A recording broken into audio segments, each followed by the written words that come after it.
एक दिन शाम का समय, प्रदोष का दिन, प्रदोष का दिन, प्रदोष काल, शाम का समय, भगवान देव अधिदेव महादेव माँ जगतजननी पार्वती जी के साथ में भ्रमण पर निकले। देखिए, अगर प्रदोष का व्रत नहीं कर सकते, प्रदोष के दिन आप व्रत नहीं कर सकते, मान लो आपसे भूखा नहीं रहा जाए, प्रदोष का व्रत नहीं कर सकते, प्रदोष के दिन आप भूखे नहीं रह सकते, मंदिर भी नहीं जा सकते, दिया भी नहीं लगा सकते, तो शिव महापुराण की कथा कहती है कि प्रदोष के दिन, प्रदोष काल में अपने ही दरवाजे के पास में देवाधिदेव महादेव का स्मरण कर कर लक्ष्मी की वृद्धि के लिए, कार्य सिद्धि के लिए, संपदा को प्राप्त करने के लिए आप अपने ही दरवाजे के पास में एक दीप लगा सकते हो। कौन से दिन? प्रदोष के। एक बात और अच्छे से समझ लीजिए, जो बच्चे चिड़चिड़े होते हैं, चाहे घर में बेटे हों, बहुएं हों, सास हो, ससुर हो, परिवार में छोटे छोटे बच्चे हों, चिड़चिड़ प्रवृत्ति करते हों या चिड़चिड़ा स्वभाव हो, जरा जरा सी बात में क्रोध आ जाता हो, बोलने का भान नहीं रह पाता हो, शब्दों के बाण चलते हों, तो महाराज प्रदोष के दिन, प्रदोष काल में बेलपत्री के पेड़ के नीचे एक, जो पत्ता आपके पास में हो, पान का मिल जाए तो पान का, पीपल का मिल जाए तो पीपल का, बेलपत्र का मिल जाए तो बेलपत्र का, उस पत्ते पर मात्र थोड़ा सा शहद और 7 दाने चावल के रखकर घी का दिया लगा दो महाराज, और थोड़ा सा जल हाथ की अंजलि में लेकर भगवान देवाधिदेव महादेव का स्मरण कर कर कि इस बेलपत्री के वृक्ष के नीचे माता लक्ष्मी, पार्वती, सरस्वती विराजमान है। इसी बेलपत्री के पेड़ के नीचे मेरे देवाधिदेव महादेव का 12 ज्योतिर्लिंग का स्वरूप प्रकट है। उनका स्मरण कर कर जल चढ़ा दीजिए और उसका स्मरण कर लो जो चिड़चिड़ प्रवृत्ति करता हो, क्रोध करता हो, जिसको बोलने का भान नहीं होता हो, सम्मान नहीं देता हो, अपशब्द कहते हो, उनका स्मरण कर कर आप छोड़ेंगे। एकदम एक प्रदोष करेंगे, दूसरे प्रदोष तक तो आपको कोई दिक्कत ही नहीं। 2-3 प्रदोष कर कर देखिए, बाबा कृपा करें। बच्चों को पढ़ने का कह रहे हो, पढ़ने बैठो, पढ़ने बैठो, पढ़ने बैठो, पढ़ने बैठो, तो एक आध प्रयास बच्चों के लिए भी कर लिया करो कि भाई ठीक है, बच्चे लोग विद्या में प्रबल होंगे।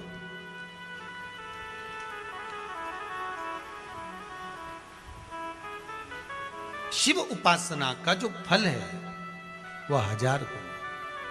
पहले भी कथा में कहा, आज फिर कहते हैं, शिव मंदिर में जल बाद में चढ़ाना, शंकर के मंदिर में जाकर पंचामृत स्नान बाद में कराना, शंकर जी के मंदिर में जाकर पूजन बाद में करना, पहले थाली एक और रखकर शिव मंदिर में झाड़ू, पोछा या जो बेलपत्री, निर्माल्य जो भी रखा हो, उतरा हुआ सामान, उसको भरकर कहीं एक और जहाँ मंदिर वाले रखते हों वहाँ ले जाकर रख दो। झाड़ू पोछा एक बार जरूर। पूजन करने से पहले सबसे पहले सफाई का ध्यान रखो, और एक विश्वास रखना, आप मंदिर की सफाई नहीं कर रहे हो, फिर निवेदन करूंगा आपको, आप मंदिर की झाड़ू नहीं लगा रहे हो, आप मंदिर की सफाई नहीं कर रहे हो, आप मंदिर में पोछा नहीं लगा रहे हो। जितना हाथ आप मंदिर में फेर रहे हो सफाई के लिए, उतना आपके जीवन में जितना दुख है, जितनी तकलीफ है, जितना कष्ट है, जितनी बीमारी है, उस पर हाथ फेर रहे हो, मंदिर में नहीं फेर रहे हो। नहीं तो सारी दुनिया में जितने मंदिर हैं, सारे मंदिरों में ट्रस्टियों ने कुछ ना कुछ लगा के रखा है। स्वीपर आता है, साफ करके जाता है, ये आएगा सफाई कर कर जाएगा, पंडित जी होंगे तो बुआरी लगा देंगे, पंडित जी होंगे सफाई कर देंगे, उन्होंने तो पंडित जी को बोल के रखा कि साफ कर दो, पंडित जी करते भी हैं, पर पहला फर्ज आपका है कि आप मंदिर में आए हो तो पहले आप सफाई करो। क्यों? क्योंकि हम उसका द्वार साफ रखें। आज के समय में तो एक नियम हो गया साहब कि मंदिर में जाते हो तो मंदिर के दरवाजे पर चप्पल उतार के जाते हो, नहीं तो शास्त्र रीति तो ये कहती है कि मंदिर में भगवान सामने बैठा है तो उसके सामने चप्पल भी नहीं उतरना चाहिए। तो कई लोग कहते हैं मंदिर के अंदर थोड़ी ना उतार, हम तो जीने से भी बाहर, एकदम गेट के बाहर वहां उतार, पर सामने तो है ना, सम्मुख में तो है। तुम्हारे यहां अगर 4 लोग दिवाली मिलने आते हैं ना तो तुमने चप्पल रखने का भी स्टैंड बनाकर रखा है, साइड में उतारिए, देहली पर मत उतार देना, थोड़ा साइड में उतारो। सामने से सब आते जाते रहते हैं, सामने उतारो, सम्मुख में क्यों उतार रहे हो?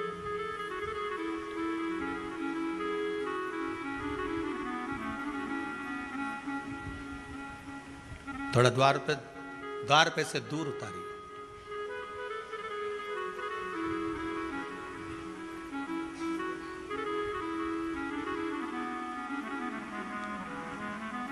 अभी तो कुबेरेश्वर धाम में काम चल रहा है, आप लोग जो दान दे रहे हो, आपके दिए हुए दान से निर्माण चल रहा है। अभी तो आप पहनकर जूता चप्पल भी अंदर आ जाते हो, भले दूसरे मंदिरों में चप्पल पहनकर हमने देखा है, आधिकाधिक मंदिरों में, ब्रजभूमि पर भी बहुत मंदिरों में लोग अंदर जूता पहनकर चले जाते हैं, पर जब तक बाबा नहीं बैठा तब तक तो आप पहनकर आ रहे हो। जिस दिन बाबा कुबेरेश्वर धाम में आकर बैठ गया उसके बाद वो दोनों गेट पर चप्पल बाहर ही रहेगी। आओ आप, कंकर से शंकर जब शरीर से लगेगा तब सुख भोगोगे, आनंद भोगोगे, सुख की प्राप्ति। अपने द्वार पर भी कितना सुंदर लिखा है भविष्य पुराण के अंतर्गत, और विष्णु पुराण में भृगु बाबा का चरण का चिन्ह भगवान विष्णु की छाती पर रहा। भगवान विष्णु की छाती पर भृगु बाबा के चरण का चिन्ह रहा।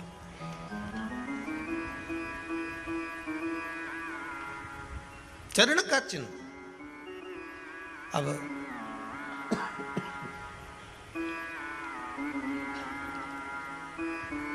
भविष्य पुराण में लिखा है कि अगर हम मंदिर के द्वार पर घर के चौखट के एकदम सामने चप्पल उतार देते हैं 7 बार दिन भर में से, कितनी बार? 7 बार विष्णु पुराण कहती है ऐसा कोई दिन नहीं होता जिस दिन दरवाजे पर 7 बार लक्ष्मी आकर खड़ी नहीं होती हो। कल एक कथा कही थी आपको कि प्रत्येक मनुष्य के भाग्य में सुख लिखा है, केवल मंथन करना।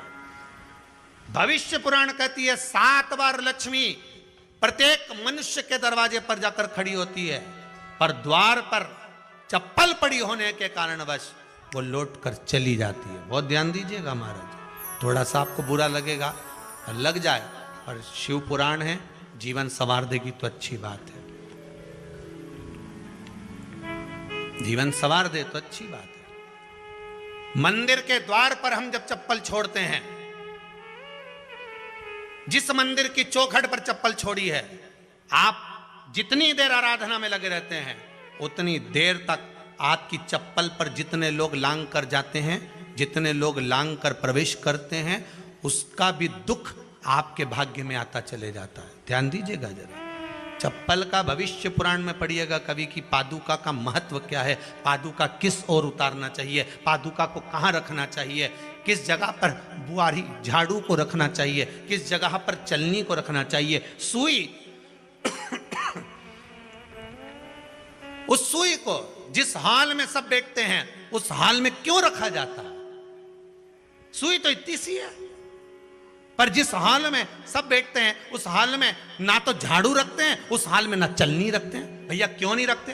कारण क्या है कि जिस हाल में सब बैठकर बात करें, आवक जावक की बात हो, व्यापार की बात हो, लक्ष्मी की बात हो, प्रेम स्नेह की बात हो, आपस में बैठकर सब चर्चा कर रहे हो, अगर वहां छलनी होगी, झाड़ू होगी, तो बैठे बैठे बात करने में विवाद चालू हो जाएगा। 15-20 मिनट तुमने बहुत प्रेम की बात करी, अच्छे से बात करी, पति पत्नी बहुत प्रेम की बात कर रहे थे, मालूम पड़े बात करते करते से कब झगड़ा उत्पन्न हो जाए तो समझ में नहीं आया। हमारी बहू को क्या हो जाता है, बैठे बैठे बात करते करते झगड़ा कर देती है, जरा सी बात में झगड़ा चालू हो जाता है। कारण क्या है, जिस हाल में तुम बैठ रहे हो, जिस कमरे में तुम बैठ रहे हो, जिस हाल के अंदर सब बैठकर चर्चा करते, बात करते, चित्त करते, आपस में बैठकर सब लोग एक दूसरे के बातचीत करने बैठे हैं, आय व्यय देखने बैठे हैं, दुकान व्यापार की बात करने बैठे हैं, उस जगह पर भी झगड़े का क्रम कहां से आ गया, एक ना एक का मुंह क्यों फूल गया, कारण क्या था, कोई बात टेंशन क्यों आ रहा है, मतलब उस हाल में या तो चलनी रखी है या झाड़ू रखी है, भले तुमने सोफे के नीचे फंसा दियो, भले तुमने पीछे फंसा दियो, पर पड़ी जरूर है, रखी जरूर है,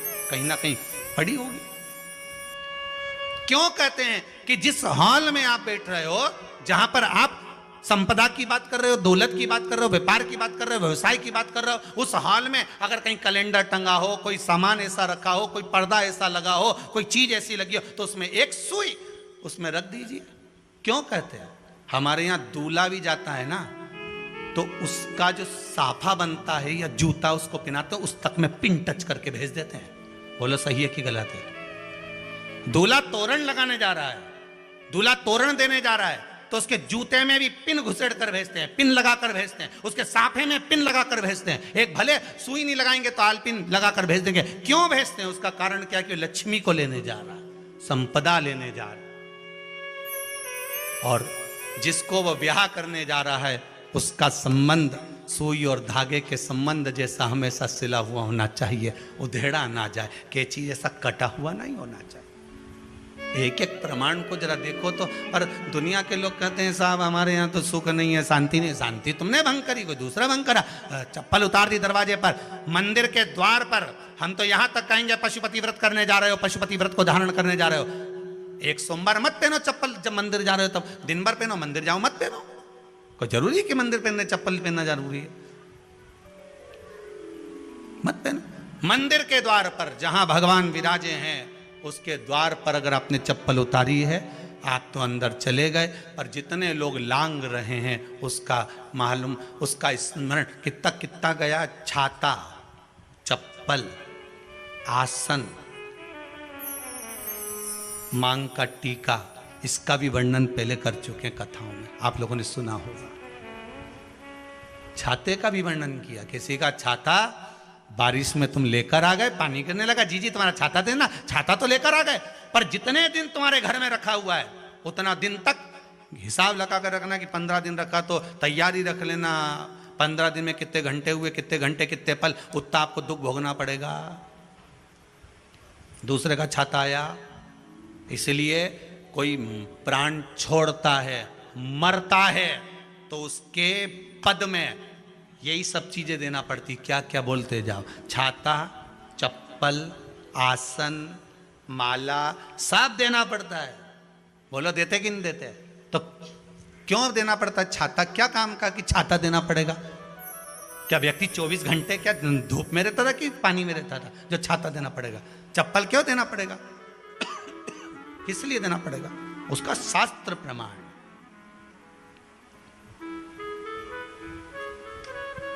जरा सा राजा परीक्षित ने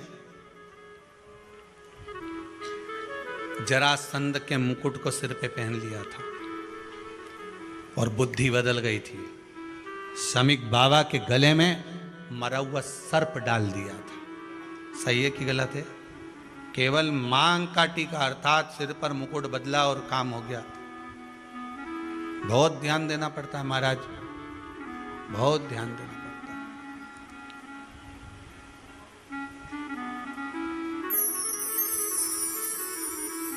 तुम्हारी चप्पल कोई ले गया, तुम रो रही, किसी ने पूछा क्या हो गया? मेरी चप्पल कोई ले गया था, फिर मैं दूसरे की ले गई। तुम्हारी से कोई दूसरा ले गया, तुम दूसरे की ले गई।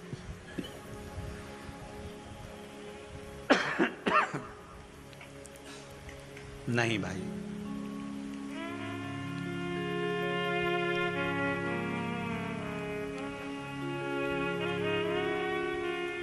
उसको प्राप्त करने के बहुत तरीके हैं। एक सत्य बात कहें, 7 बार लक्ष्मी प्रतिदिन मनुष्य का द्वार झांकने के लिए आती है। ऐसा कोई दिन नहीं जाता जिस दिन तुम्हारा भाग्य भगवान पलटने के लिए नहीं बैठा हो। वो तो इंतजार करता है कि ये गेंद फेंके और मैं चौका छक्का लगा दूं। वो कहते हैं ना, एक ओवर में कितनी गेंद फेंकते हैं? जम के बोलो। अरे एक ही फेंकते हैं। एक ओवर में कितनी गेंद फेंकते हैं? एक। वही गेंद बार बार फेंकते हैं ना। गेंद तो एक ही है नहीं, वो तो बार बार गिना है तो 6 बार गिना, तो फेंकी तो एक ही है कि बदल बदल के फेंक दी, पीली नीली हरी गुलाबी? नहीं, एक ही है।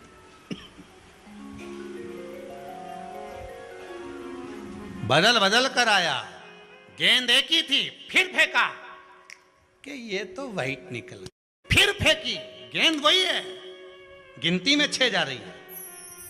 1 साल निकल गया, 1 दिन निकल गया, फिर गेंद फेंकी। अरे साहब, एक भी रन नहीं बना। फिर फेंकी, अभी भी नहीं बना। फिर फेंकी तो के बाउंड्री तक तो पहुंच गई है। अब की बार जो फेंकी तो के ऊपर से निकल गई, सीधे 6 पे पहुंच गई। भगवान भी ये कहता है, एक ही गेंद है, 6 बार फेंकी है। शास्त्र कहता है 7 बार दरवाजे पर लक्ष्मी आती है, मौका देखती है कि कब मौका मिले मैं इसके घर में प्रवेश कर जाऊं। पर कभी कभी ये निंदा करती दिखती है, कभी बहू की चुगली करती दिखती है, कभी टीवी में मन लगाए दिखती है, कभी सुई धागा लेके बैठी मिलती है, कभी झाड़ू लगाती फिरती है, कभी दरवाजे पे चप्पल खुली मिल जाती है, कभी कुछ मिल जाता है। मैं बार बार आती हूँ, अब नहीं माने तो मैं कई करूँ, मेरे को तो जाना पड़ेगा। मेरे को तो जो नियम है, सर्विस करने वाला, नौकरी करने वाला तो टाइम पे आएगा। तुम भले कंप्यूटर चलवाओ, चाहे मोबाइल उड़वाओ, चाहे तुम लिखा पढ़ी करवाओ, बोलो सही है गलत है, उसको तो करना है। बोलो साहब क्या करना पड़ेगा? लग जाओ कंप्यूटर पे, लग जाओ, उठाओ मोबाइल, ये तो उसको तो करना है। वो तो टाइम पे पहुंच गया 9 बजे। लक्ष्मी जी भी टाइम पे आती है। आई दरवाजे पे क्या देखा उसने कि ऐसा ऐसा है। कई कई की तो आदत पड़ी, रोटी घर में बना हुआ सारा दाल चावल सब्जी वब्जी जो बच गई, उठा के मैं दरवाजे के पास में रख के आ गई। लक्ष्मी जी सोचे बताओ, ऐसा तो पहले से रख, अंदर चली गई और ऐसा खिला दिया तो मैं तो नहीं जाऊं। लक्ष्मी जी वापिस चलती। कई लोगों की आदत, आटा छना हुआ, ऊपर की जो चापड़ थी, उनने कहा गाय खा के चली जाएगी, ओटला पे पटक के आ गए। लक्ष्मी जी इतने में आई कि चापड़ तो यहाँ पटक के चली गई, मैं काय को जाऊं, छलनी में से जा उधर, नहीं जाऊं। कितना कितना कहा है महाराज, केवल एक दिन का इंतजार रहता है, दिवाली आए लक्ष्मी जी महाराज घर आएगी ने, लीप लिया ने, पोत लिया ने, मांडना भी मांड लिया, लक्ष्मी जी का पाँव भी मांड लिया ना, कमल का फूल भी मंगवा लिया, गेंदा की माला भी बुलवा ली, सारी गेंदा वेंदा की माला दरवाजे पे भी लगा दी, चौक मोक पूर के बेटी इंतजार में, लक्ष्मी जी आएगी, लक्ष्मी जी आएगी। लक्ष्मी जी बोली मैं तो रोज आऊँ री जी, मैं तो रोज आऊँ, पर कई करूँ थारी बुद्धि काम नहीं करे, मैं कई करूँ, मैं तो रोज आऊँ। फिर के लक्ष्मी मैया अब की बार आ गई तो जाजे मती रही, बड़ी तकलीफ में हूँ। लक्ष्मी जी बोली नहीं जाना तो पड़ेगा, दिवाली का दिन है, हमारे 10 के घर जाना पड़ता है, बड़ी मुश्किल से तो गुजिया पपड़िया मिलता है, नहीं जाऊंगी तो अच्छा नहीं लगेगा, तो जाना तो पड़ेगा, पर रोज आऊंगी, प्रतिदिन आऊंगी। तू अगर मुझे रोक सकती है और अपने घर में बुला सकती है तो बुला ले, और आऊंगी मैं प्रतिदिन और जाऊंगी भी मैं प्रतिदिन। लक्ष्मी आती भी खूब है और जाती भी खूब है, एक जगह टिकती कभी नहीं है, बस उसको बुलाने का तरीका होना चाहिए। रोज भगवान चाहता है कि तेरा दिन फिर जाए। कथाओं में भी आप लोग बोलती हो, आंवला नवमी वगैरह की बोलना, जैसे ही का दिन फिर या, ऐसी बोलती हो ना, कथा कहानी सुनती हो जब, कैसे बोलते हो कहानी सुनने के समय पे, जैसे ही का दिन फिर या, वैसा हमारा दिन फेर जे माता, ऐसा कर जे माता। तो माता जी बोले मैं तो रोज का दिन फेरूं तेरा, तो काहे के चिंता करे रही कमला, काहे चिंता करे, मैं तो रोज का फेरूं, तू सुधरे तो मैं तो बिल्कुल तैयारी में। ब्राह्मण बेलपत्री को भर रहा था, बेलपत्री ब्राह्मण भर रहा था, पार्वती जी ने शिव जी से कह दिया इसके पास कुछ भी नहीं है, आपका भगत है ये। आपका भगत है, इसके पास कुछ भी नहीं है, आप कृपा नहीं करोगे? शंकर भगवान बोले आज प्रदोष का दिन है, प्रदोष काल में ये मेरी सेवा में लगा है। सुनो पार्वती, जितनी बेलपत्र इसने उठाकर रखी है वो बेलपत्र स्वर्ण मुद्रा के बराबर हो जाएगी, तो चिंता मत कर। शिव पार्वती को कहकर चल दिए। शंकर पार्वती बात कर रहे थे, इतने में एक सेठ ने सुन लिया कि जितनी बेलपत्र भर के ले जा रहा है उतनी स्वर्ण मुद्रा हो जाएगी। बनिया ने सुन ली, सेठ ने सुन ली, तो जैसे ही शंकर पार्वती गए, सेठ जी उस ब्राह्मण के घर चले गए, 100 सोने की मुद्रा देकर कहा जितनी बेलपत्र है चढ़ी हुई मुझे दे दे। जो चढ़ी हुई बेलपत्र है वो मुझे दे दे। महाराज